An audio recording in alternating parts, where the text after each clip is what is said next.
ರುಕ್ಕಮ್ಮ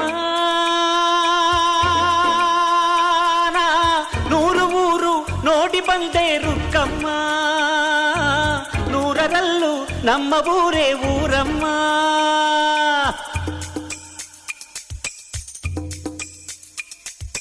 ರುಕ್ಕಮ್ಮ ನೂರು ಮಾತು ಕೇಳಿ ಬಂದೆ ರುಕ್ಕಮ್ಮ, ನೂರರಲ್ಲೂ ನಮ್ಮ ಮಾತೆ ಮಾತಮ್ಮ. ಹೇ ರುಕ್ಕಮ್ಮ, ಹೇ ರುಕ್ಕಮ್ಮ, ಹೇ ರುಕ್ಕಮ್ಮ, ನಮ್ಮ ಊರ ಊರಮ್ಮ.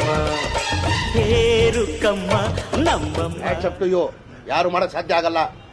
ಯಾವನ ಇದಂತಲ್ಲಿ ರಾಜ್ಯದಲ್ಲಿಲ್ಲ ಜೈತಲ್ಲಿ. Welcome to the review of Bhairathi Ranagal. Kannada industry first prequel movie ನನಗಂತೂ ಸೂಪರ್ ಆಗಿ ಇಷ್ಟ ಆಯಿತು.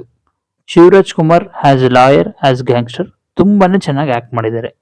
ಇದು ಮಫ್ತಿ ಮೂವಿ ಪ್ರೀಕ್ವಲ್ ಆಗಿರೋದ್ರಿಂದ ಈ ಮೂವಿನ ನೋಡಿ ಕೂಡ ನೀವು ಮಫ್ತಿ ನೋಡ್ಬೋದು, ಇಲ್ಲ ಮಫ್ತಿ ನೋಡಿರೋರು ಕೂಡ ಈ ಮೂವಿ ನೋಡ್ಬೋದು. ಯಾಕೆಂದ್ರೆ ಸ್ಕ್ರೀನ್ ಪ್ಲೇ ತುಂಬಾನೇ ಚೆನ್ನಾಗಿದೆ.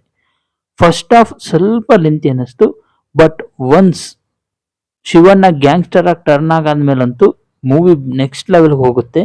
ಎಸ್ಪೆಷಲಿ ಆ ಇಂಟರ್ವಲ್ ಬ್ಯಾಂಗರು ಏನ್ ಸಖತ್ತಾಗಿ ಮಾಡಿದಾರೆ ಗುರು ಮೂವಿನ.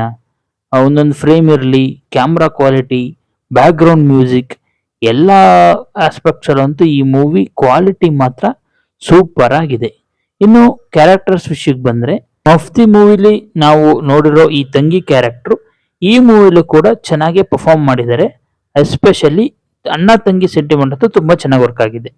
ಅದೇನೋ ಗೊತ್ತಿಲ್ಲಪ್ಪ, ಶಿವರಾಜ್ ಕುಮಾರ್ ಅವ್ರಿಗೆ ಅಣ್ಣ ತಂಗಿ ಸೆಂಟಿಮೆಂಟ್ ತುಂಬಾ ಚೆನ್ನಾಗಿ ವರ್ಕ್ ಆಗುತ್ತೆ.